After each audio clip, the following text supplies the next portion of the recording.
Hello and welcome to the Leeds podcast. I'm James and I'm with Rocco Dean. Hello. And Darragh Cunningham. Hello there. We are here for the Leeds United season review, or the review as it's probably called in the title. We were just chatting off camera, off mic then, and I think we got all the good bits out. So good short pod. Good luck. I was trying to repeat those ones. But yeah, special thanks as always to Bass and Bly, sponsors of the podcast. Bass and Bly based in Harrogate on 6 Beulah Street. They sell the very best in binoculars, spotting scopes and cameras and loads of used gear as well. Rocco, give me some brands. Come on, Pentax, there you go. I've had the one you normally take. Literally said everything I know. You've said the address, you've said Pentax. What else can I say? Leica, Zeiss, Swarovski. Yep.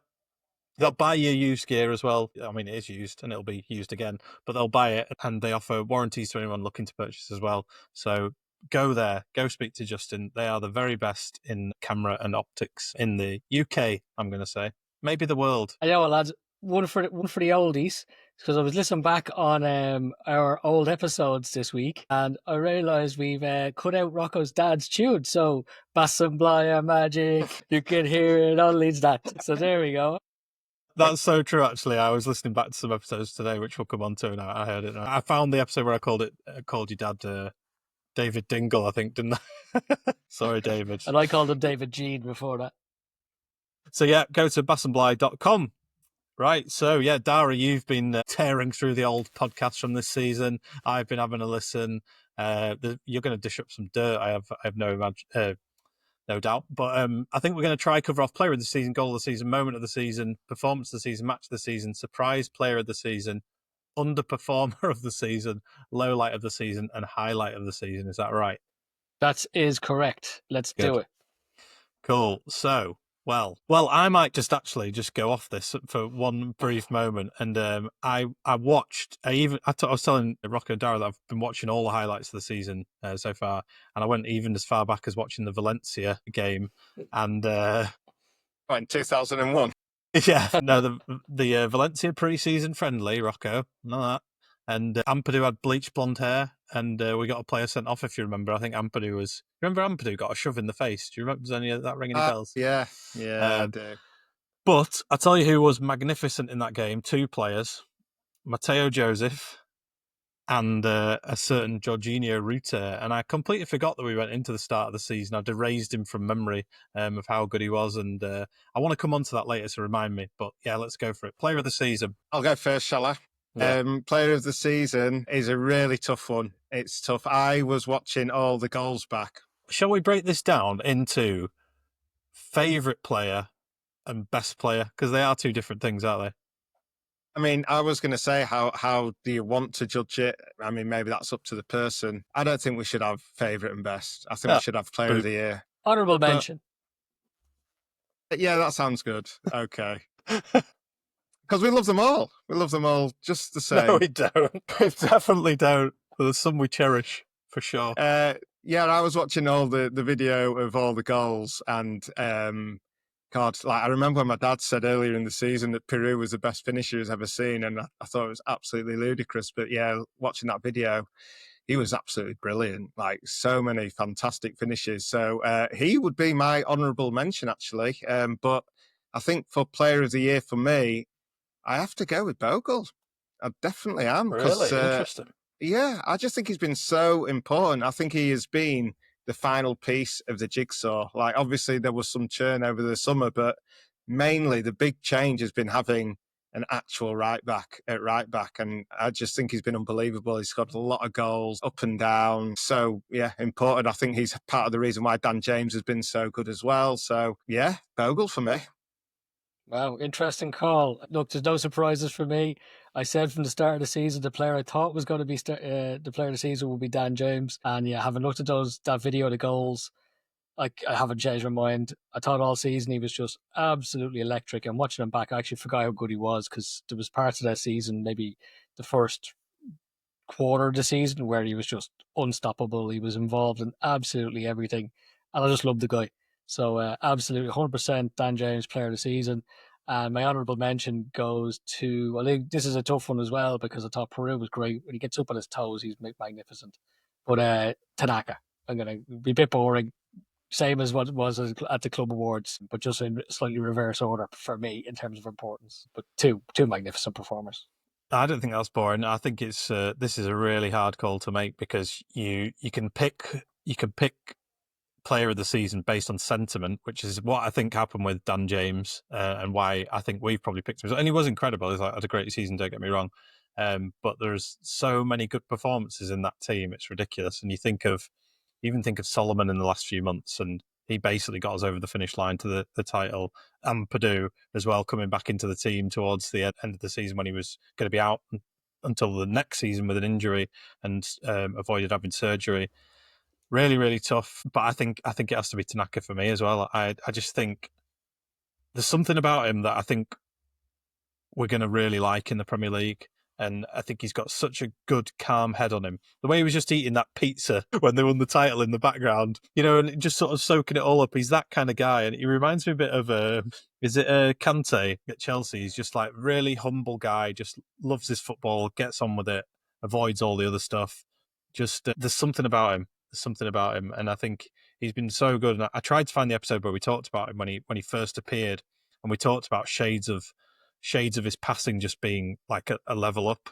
And it was not a worry, but we thought at the time, is it just going to be one of those things where it comes and goes? But I don't think I've seen a player in so long slot so effortlessly into the Leeds United team from the off as Tanaka, and he's just been so consistent all season. So yeah, I think it's Tanaka for me.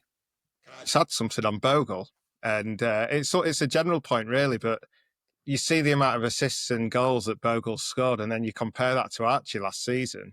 Yeah. And I think Archie got literally 1 or 2 assists and then 1 goal that was taken off him in the end. I mean, that's mad, isn't it? And is that Bogle? Is it having a right back there, or is it Farker, or is it just I mean, for me, it's proof that we're a miles better team than we were. We were just so reliant on Somerville and Rutter, and if they didn't turn up, we just weren't doing that stuff. Archie never arrived in the 6-yard box. It literally didn't happen. So yeah, maybe it's Farker, maybe it's that thing about developing the team. Last season it wasn't the finished article, and yeah, this season it was. Yeah, good stuff. And I can't argue with any of that actually. And I do think we were looking at Archie through fan goggles, weren't we, last year? But yeah, and he was playing in right back, which is a position that he isn't meant to be playing, so it was kind of all makeshift last season. So yeah, Bogle, great sign. Goal of the season. Hang on, you need to do an honourable mention, and it'd be nice if you just gave it to Solomon. Do you want me to? Yeah, well, or Ampadu. Do you want me to I'll just rotate around the whole team. You just talk about all of them. I mean, I Peru. You got Peru. I find this so hard. I think Rodon's just been amazing. Ampadu's been class. Solomon has to be honourable mention because, again, I watch back and the highlights and you see him grow into this. And we talked about it as well in the Burnley game. I think we mentioned specifically him, even though he'd had that mistake. I think it might have been one of his first starts that game. And you could tell he was still really rusty, but he was someone who was just grabbing hold of things, and he's continued to do that and grow into it and sort of grow with confidence into the season, because it must be hard coming back after a major injury as well. So I think honourable mention is Solomon. It's worth saying as well on the Solomon thing, full credit to Daniel Farke, because Solomon had a minor injury and he came back. He wasn't very good, and we were all calling. Every fan was calling for him to be taken out of the team and other players to be put back in. And Farke refused. That's when he said he was like a bottle of ketchup. You didn't know what you were going to get. But he stuck with him and he actually managed him back into form. And although I bemoaned him not doing the same with Ramazani, the fact that he did it for Solomon was excellent management. Yeah, very good point. Goal of the season. It's a fun one, this one. My choice is probably not the best technical goal, but it was a belter. It was the Middlesbrough one, when we were all together at Ellen Road, when Byram did that incredible crunching tackle, and then Peru slipped in James, and James had just missed a chance, just the same, and he absolutely smashed it in the top corner. And we had such a great view of that, and it was such an amazing finish. And yeah, quite a pivotal moment in the season as well, and a very big win at the time. I absolutely loved it. For the tackle as much as the finish, to be honest. It's just absolutely brilliant. Yeah, the funny thing is, it's exactly the same goal. No way. Yeah, the exact same goal. As much because we were all together for it, we had a great view of it. But if you recall, he had the exact same chance, and he played it low, and the keeper got down and saved. He tried to pass it into the bottom corner, and the keeper got down and saved it. And I turned around to Justin and you guys, and I was saying, I should have just whacked it. You should have just whacked it into the corner. And the keeper picks up the ball, throws it out to their right, our left. As you say, they try to pass it in field. Boerum comes steaming in, smashes the tackle. Peru back to James in the exact same position. And this time he did what we said he should have done. And we were all jumping up and down going, he did it, he just whacked it. So that was my goal of the season as well. Absolute belter. But my honourable mention goes to every goal Tanaka scored. Because watching back those 95 goals we scored, every single one of them was Champions League World Cup final quality finish. From the back heel in front of the Revy stand, to the curler against Hull, to the blaster against Millwall, to the low tap in against Bristol. Every single time that man scored, he picked his spot and literally hit it on a sixpence. He was unbelievable. The header against Sheffield United. Over the player, over the Yeah. defender's head, like who's standing on the line. Like just genius finishing. Yeah, calm as you like. This is what I'm saying. The calm pizza eating man. You're gonna like this. This is me backing up my initial prediction for the surprise package of Brendan Aronson at the start of the season. It was a good goal. I know you're saying. But my goal of the season is the 1-0 against Derby County, which that result took us into first place going into the new year as well. So it was a really important victory, and we were knocking in that game. And we passed it around. Solomon made a lovely little turn into the box, and Aronson carried on his run and tapped him. It was a brilliant team goal, and it's been really nice watching that back. You sort of forget all the earlier goals in the season, don't you? And you forget all the great performances that were going on at the time as well, including Brendan Aronson. It's worth saying that he had some really good, really important goals and performances at the start of the season, and obviously he's waned a little bit, but there we are. Do I need to do an honourable mention? No. I didn't bother. Although I would have gone for Tanaka. Yeah. Moment of the season. What are you looking for with this Darragh moment of the season? Was something that sticks in your memory that made you happy? I've got two. Yeah, I mean, again, it's a bit cheesy, really, but being in Dublin with all the Irish whites and you, Darragh, and getting that last-minute goal against Swansea, the 4-3, that was up there. But for me, it has to be Middlesbrough away and the final whistle, because that was a match going into that game. I was certain we were going to lose. I was certain we were going to throw it all away. We played brilliantly that night. We dug in. I was so proud of them. And when the final whistle went, the roar from the Leeds fans, it was like a goal. Like it was the biggest roar of a final whistle I've heard since Old Trafford in 2010. And it was emotional. Like it was absolutely just, a moment that I'll remember, because that was the moment I thought they actually are going to do it. You know, they've proved that they've got the bottle for this. Yeah, loved it. Absolutely loved it. Yeah, the resilience of that one stood out, and it's one of my moments. But my first moment, it has to be the Solomon goal. That's the one that made me run out of my house and scare the crap out of my kids. And actually, when I was watching the highlights today, my 2-year-old sat beside me, and every time we score, which is obviously every 10 seconds because it's all the goals, he's grabbing me and squeezing me and going, "Yay, Leeds!" So now he thinks whenever you score a goal, you've got to grab the person next to you. So he's so well trained. He tried to throw me, but he was too small. But that Solomon goal, obviously, like moments of the season, moments of the decade, to win the league in the last minute, just outstanding, unbelievable. Enough said about that, because we all know about that. So my honourable mention is back to the same match, actually, but it was the moment when we knew we were going to win it, as opposed to the moment we won it. It was the Bamford tackle. When Bamford flew in on Howson, won the ball, crunched the tackle, everyone was like, yeah, and then he gets up and nutmegs the next guy and plays Donto through. The funny thing is, it's such a silly thing. Like a centre forward making a tackle should not be a moment of the season. But I guarantee you, everybody listening to this knows exactly what I'm talking about, knows exactly where on the pitch that happened, and knows that their reaction was, come on! So yeah, that was brilliant as just a Apart from single me. moment.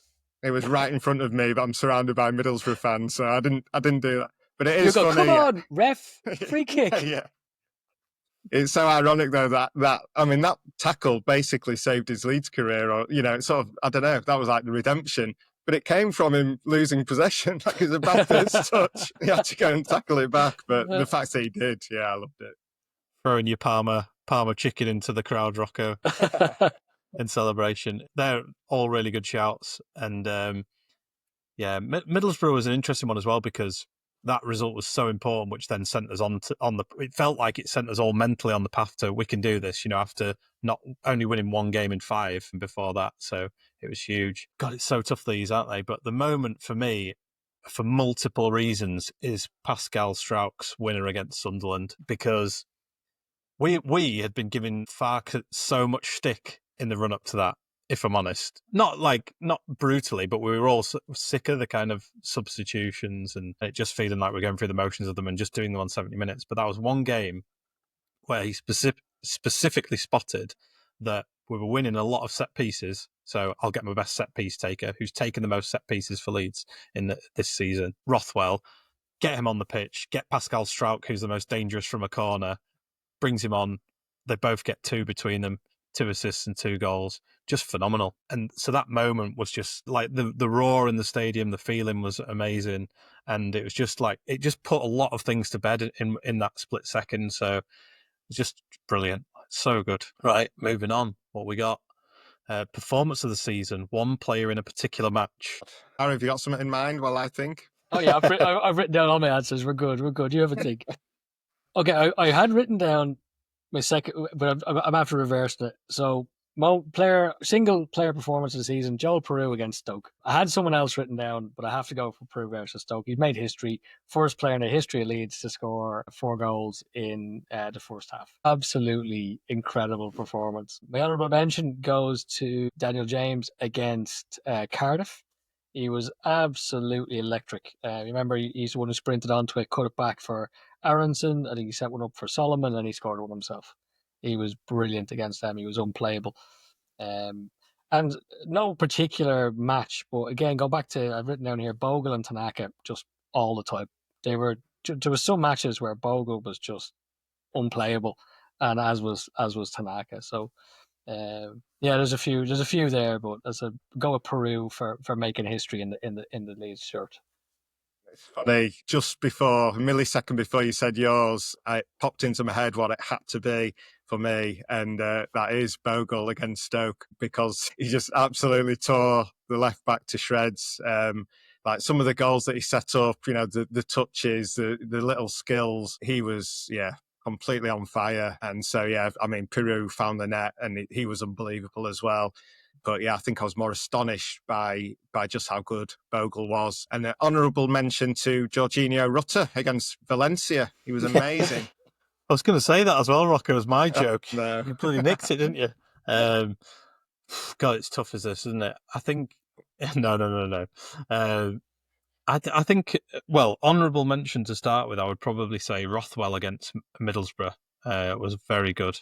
I think we were crying out for someone to just start running at teams and just cause a lot of problems, and Rothwell really started to do it in that game. And he did it again, didn't he, when he came on? Did he come on as a sub at Sheffield United away?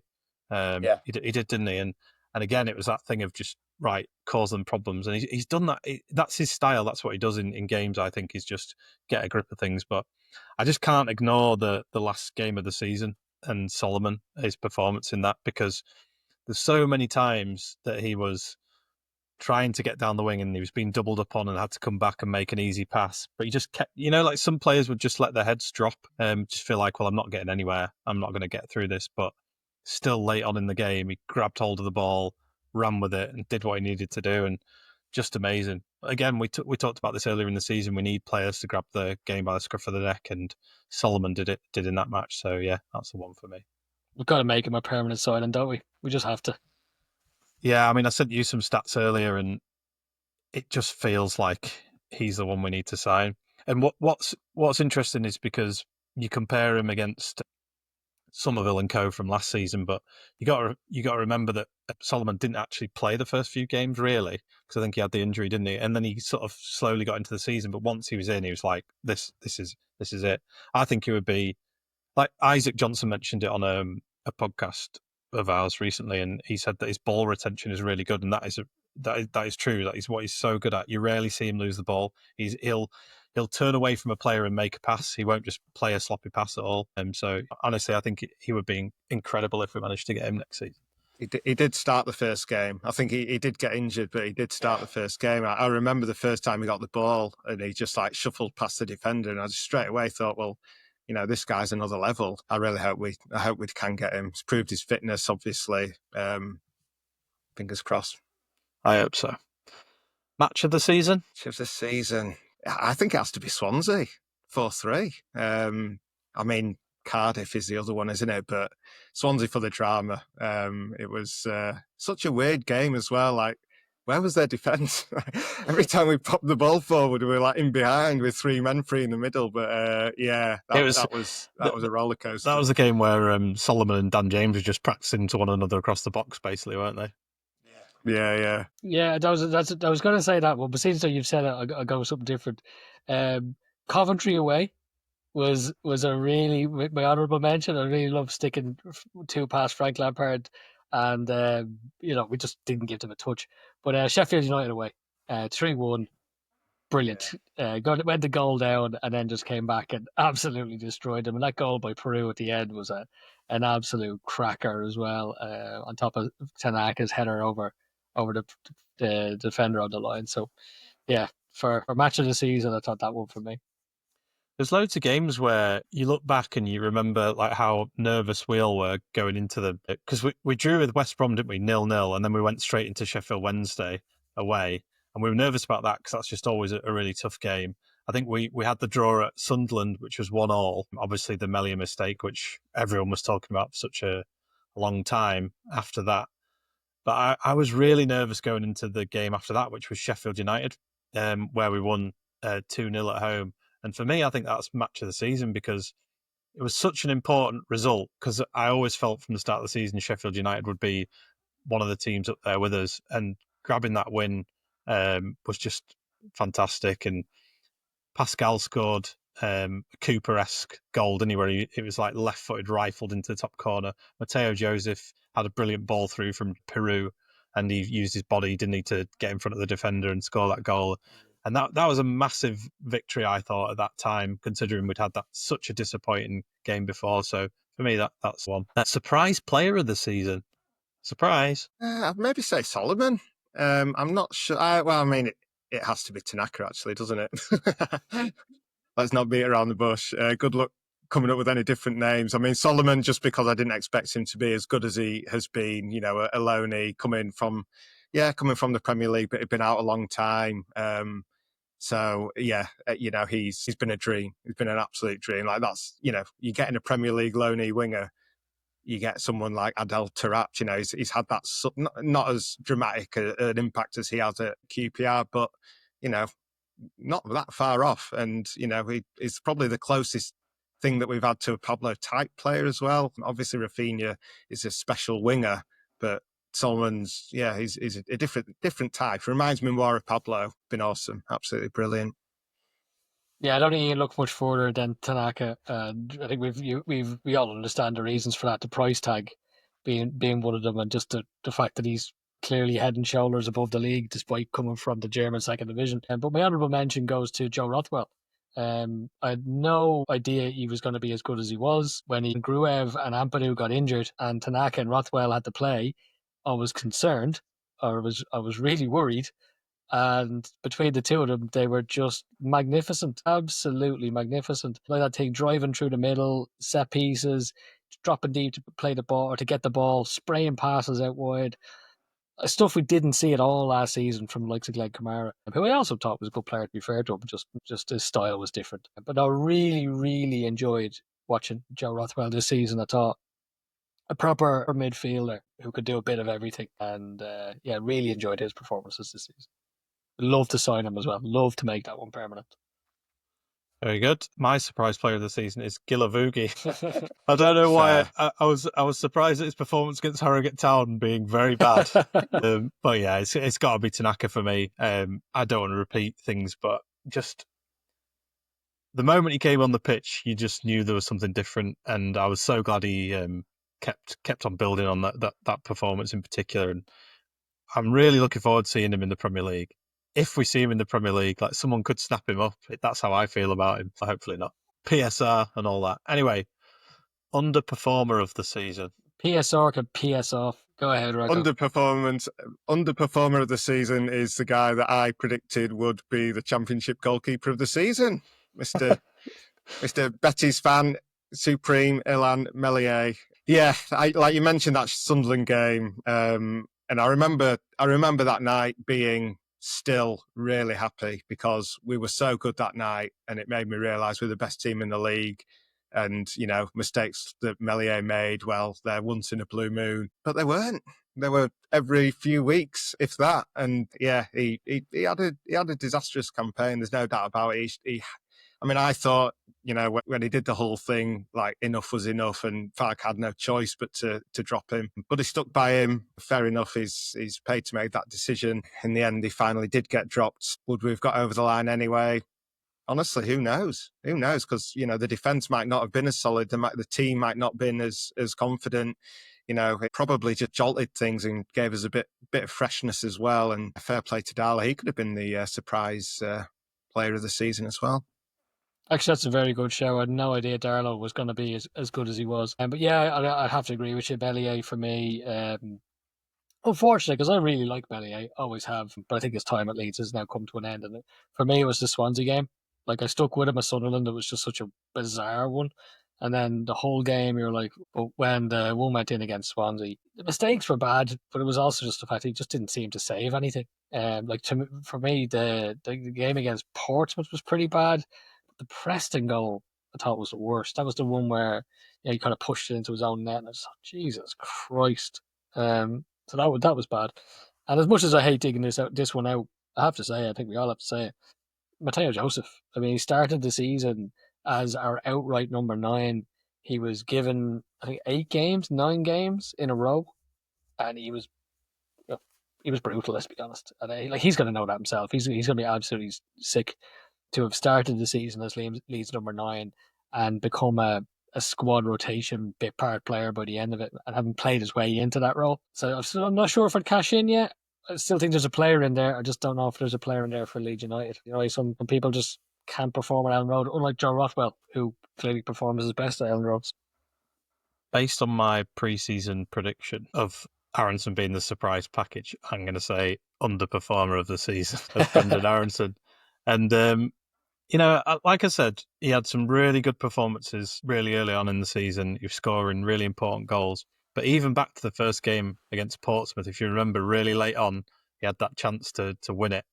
He just scored, and then he had another chance. And I don't know how he missed it, but it was a long time before we then got up to the top of the league, which is a question for the quiz at the end of this. So I'll leave that with you for now. So yeah, for me, I think I agree with everything you're saying, but just to keep it different, I'm going to go Brendan Aronson, even though he had some great performances early on in the season. It's funny, isn't it, with Aronson, because we didn't really know what to expect from him this season. We assumed that dropping to the Championship, he would, show some quality. Well, Darragh, no, you didn't. No, I didn't. Me and James did. But I mean, he had some good games. Like, I remember at Hillsborough, he was brilliant. Like, I really was getting carried away by how good he was that night. But we've just not seen it. I mean, he's been such an important cog in the team, no question of that. So, but yeah, it is. Of course, it's disappointing. I think after Sheffield Wednesday, you said you were going to put a bet on him to win Player of the Season. Championship Player of the Season. Yeah, you did. I never did. No, you didn't. So we've all been listening back to our previous pods. I put some clips from Portsmouth into our group chat, and in that, I clearly say, I think Aronson, when I saw him in the Premier League, I thought he was the worst decision maker I'd ever seen. Based on the start of the season, I hadn't seen anything to change my mind on it. It's funny looking back at the season goals. He scored some really important goals. As you say, at the start of the season, he was pretty good, to the point where I'd actually even almost momentarily changed my mind. Actually, if you think back to the Premier League season, he was good at the start of that too. Like that performance against Chelsea, the 3-0, was one of the best individual performances I've seen at Ellen Road for many a year in the top flight. But yeah, he's just... Here's a quick one for you. Brendan Aronson obviously ended up playing our 10 role. I think based on the pre-season and the start of the season, we didn't expect someone to hit the release clause of Ruter, and I think we would have thought we would have had him as a 10, and that caused us a lot of problems from that point. Not a lot of problems, but it causes a problem in the sense of everyone expected us then in the next transfer window to sign a number 10, and really we were never going to spend the same equivalent of that to get someone of Jorginho Ruter's ilk. So it then actually lumped a lot of pressure on Brendan Aronson, who isn't a 10, who has just been having to play in that position the best he possibly can. So I think that was pivotal, really. It's interesting to think how our season would have turned out with Ruter as well, because I think I was looking at one of the star graph maps today, and one of the things that he's still lacking is his passing, and because it was always that thing, he could blaze past players and with strength and his dribbling skills, but his passing was just still always way off. And would that have had a negative effect on us? I don't know. Would we have been over reliant? I don't know. Things all work out for a reason, don't they? Well, it's not as if Aronson's passing is that good, though, is it? Exactly. Yeah. Exactly. I said something when I was talking to Isaac on one of those shows where I sort of questioned whether, because Farke values control of matches so highly, I don't think he's that bothered about Aronson, getting assists, splitting defences, dribbling into the box. I think he just wants him there to make sure Leeds control games, and because when the opposition's got the ball in defence, like they struggle to play through our midfield when they've got Aronson buzzing around. We've seen that clearly, that it's made such a difference. I mean, we've got 100 points and scored nearly 100 goals, so it does support the theory that Aronson is like massively, massively important. Like you can't do that with a passenger. So I think he helps us control the games as much as we have, and then if we have control, we're going to score goals and we're going to win. Before we get into low light of the season, Rocco, I think it might have been around the Sheffield Wednesday game that you said as well that if this was any other team with this squad of players, they'd probably finish the season on 120 points. But because of the pressure of playing for Leeds, it would never happen. And I think you're right. I think on reflection, the squad, how well they play with one another was brilliant. It's been a really amazing season to look back on. I know everyone else out there is talking about who we're going to sign, who's next, but actually go back. That is my thing for you this week. Go back, watch all the highlights, enjoy it again, because it's amazing watching through and remembering how you felt going into those games as well. A bit like one of Rocco's books, which is probably a nice little plug for you, Rocco. Low light of the season. For me, it has to be Swansea, the draw at the day where I thought we were just going to mess it up. I felt so low after that. I think it's because I'd had a few beers as well. Always puts me in a bit of a downer when things go wrong, and I was just convinced that we were going to mess it up. Like we just played so badly. That was a low point for me.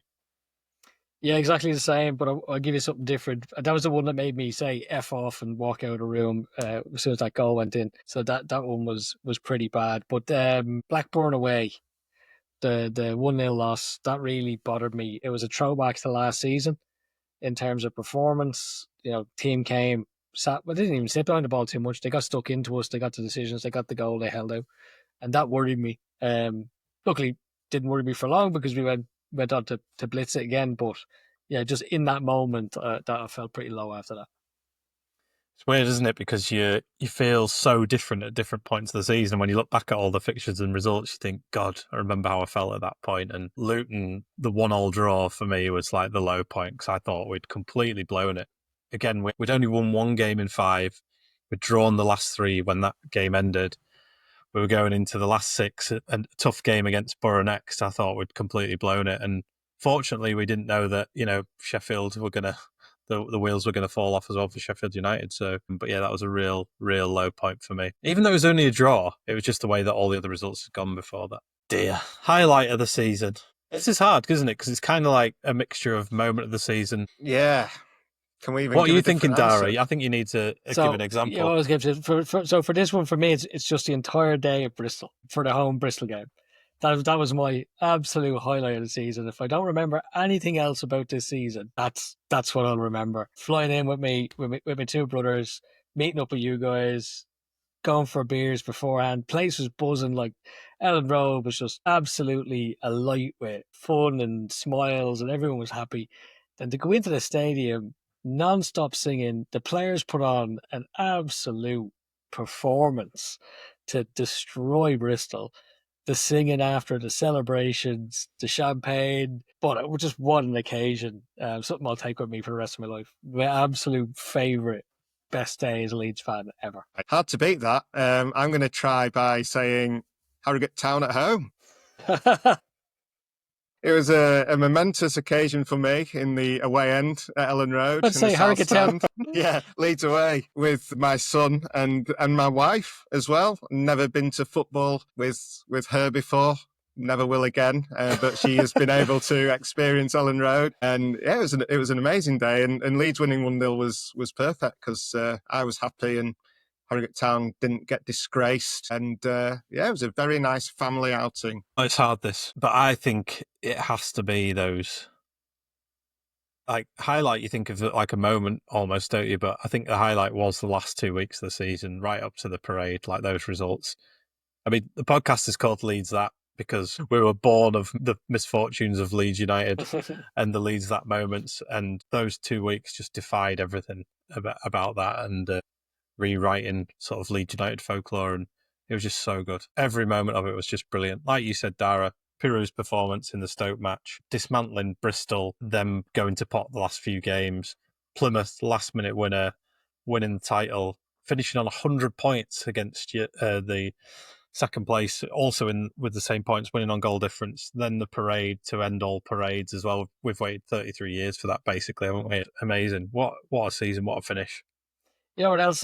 First of all, actually, you're basically saying Steve, my brother Steve, was right. Leeds That is gone, even after we gave him all that during It's the taken season. him another year, but but you know what else is lovely about the season as we wrap it up? Like, think about the season, that is, not the pod, because I know you've got plans. But we got one over on absolutely everyone that we wanted to get one over on. Like, we beat Sheffield United home and away. Sunderland got that 2-2 draw against us. And then we beat them with a last-second goal, which just gave Melia that chance to celebrate in front of their fans. And then lastly, the team we couldn't beat, who were Burnley, in the last second, when they're all down in front of the stand, ready to invade the pitch, singing champions again, we go and score the winner to win the league. It's like, you've got 100 points and you still didn't win the league. It's amazing. Magnificent.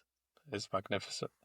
I feel like we didn't really mention Ramazani in all this, but he, like looking back on it as well, he scored some really good goals early in the season, and he's always just sort of got his head down and come back in, scored a couple of goals, does a few flips, see you later, and then goes off to Vegas dancing with women in bars. I don't know if anyone's seen that on social media.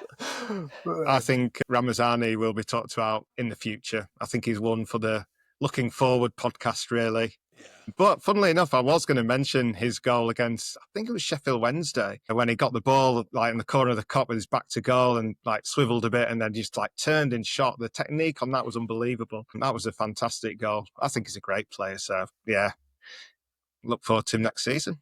There's one more player we actually didn't even mention, and that's Junior Firpo, who is absolutely brilliant going forward this season. Like, as you said, I think it was yourself, James, who said it, the amount of times where he whips the ball in to a player who's behind the defender, but somehow puts enough curl on it that the defender can get ahead of the attacker can get ahead of the defender. Firpo was absolutely magnificent. And at different times of the season, what was lovely looking back at that video of all the goals was at different times of the season, you can see different players rising to the occasion. So, like at the start of the season, it was very much Brendan Aronson, Dan James, Joel Peru. And then there's a phase where Bogle and Firpo are both scoring a lot of goals. And then towards the end of the season, you see Solomon and Nonto actually coming into it a lot more. So just brilliant to see that as it just evolved across the season. And I guess it's that you need to win a league, because winning leagues isn't easy. And you do need players to step up at different times. But even doing this now, like it's a joy to actually do it, because there's so much to talk about that was really positive. And actually, for anyone listening, if you have your own moments, throw them in. We'd love to see that on Twitter and social media. Yeah, that's a good point, Darragh. You're always good at segueing into this. Like, comment, subscribe, hit follow, whatever it is, all that stuff on Spotify, Yeah, YouTube, etc. if you're But write a enjoying this comment. pod right now, you gotta subscribe. Come on, Yeah. get us to 1,000 subscribers on YouTube. If you That's don't- true. Even if you're listening to it, go onto YouTube and subscribe. It costs you nothing. We'll just sit in the background. Pick one of those out as well in the comments. Highlight of the season, lowlight of the season, underperformer of the season, surprise player, match of the season, performance of the season, moment of the season, goal of the season, player of the season. Pick one of those out and tell us what you think. Should we finish with a little quiz? Go for it. Definitely.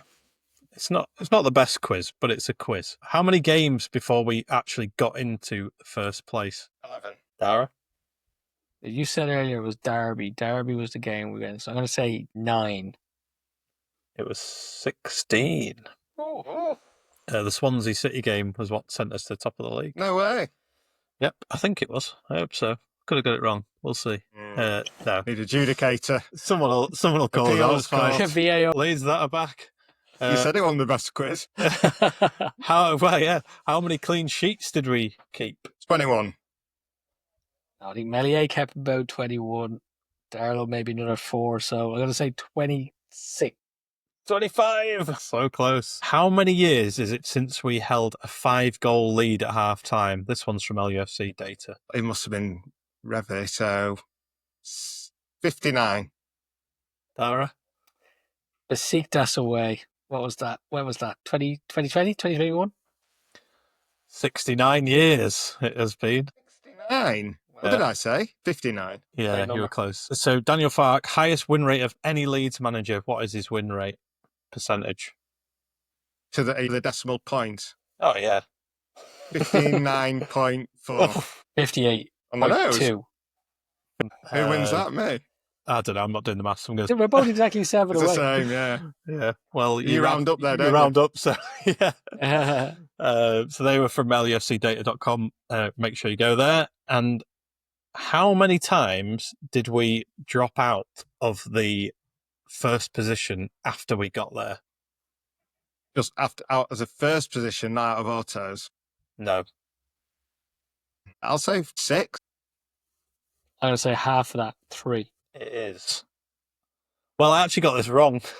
Oh, for God's sake. So I've just counted, and actually we dropped out the first 7 times. Oh, But it's quite a lot, actually. But then yeah, well, it towards was changing, wasn't it? Yeah, from the 23rd game, pretty much to the end of the season, we dropped once into second place and then once into third, and then we're back up for first for the remaining 6. So the last one's a bit rubbish. Sure, leave it. Well, do it. Oh, So no, 'cause listeners might It was kind of to talk about Solomon a bit, to be honest, because I was reading quite a bit about him today, and it's the highest place for passes into the penalty area is, I'll tell you the answer, it's 5th, and it was Solomon. But I thought it was really interesting that actually passes into the penalty area were really similar level and volume to what we were doing last year. So it got me thinking, what is it that's so different about us this year? But we feel so different, like we could carve open teams that were sitting deep more.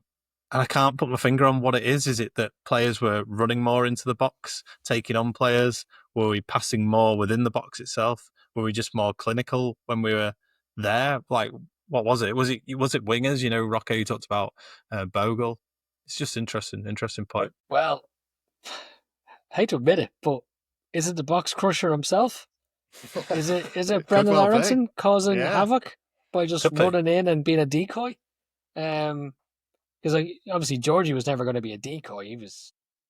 If Georgie get in the box, you give him the ball. Aronson gets in the box, they have to go with him and avoid him, and because of that, maybe someone else is free. So maybe there was something in that. I mean, that guy obviously did the analysis on it on YouTube. I'll dig it out, put out the socials for you. But he said that Brendan Aronson as a box crusher was to run into the box, cause havoc, and free up space for other people. So maybe that's what it was.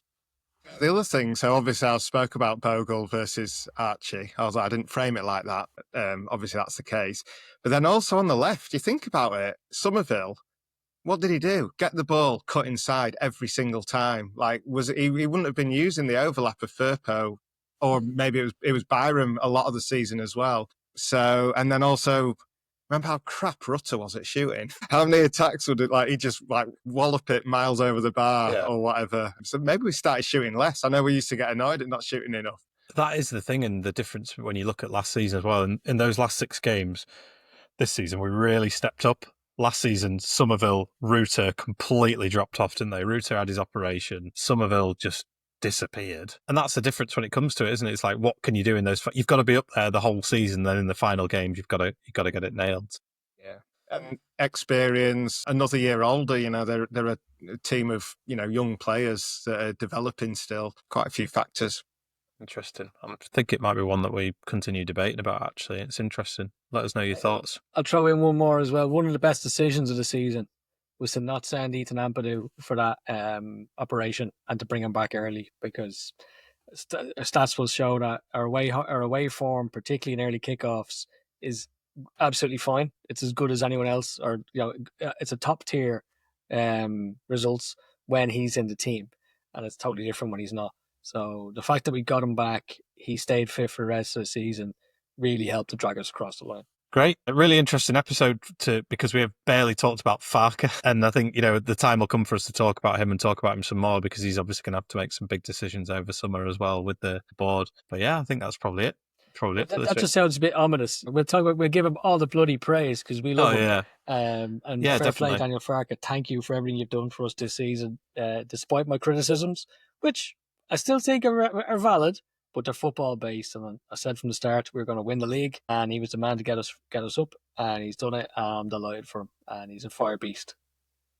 Yeah, there's a few things that have been whirring in my mind, which I think I'm tempted to go into, but I think we'll talk about them on the next episode. All positive stuff, like good stuff that I'm looking forward to, but just things that, like you say, Darragh, we've spotted and noted this season that need to change. And to be fair, he evolved from last season, which is what he needed to do.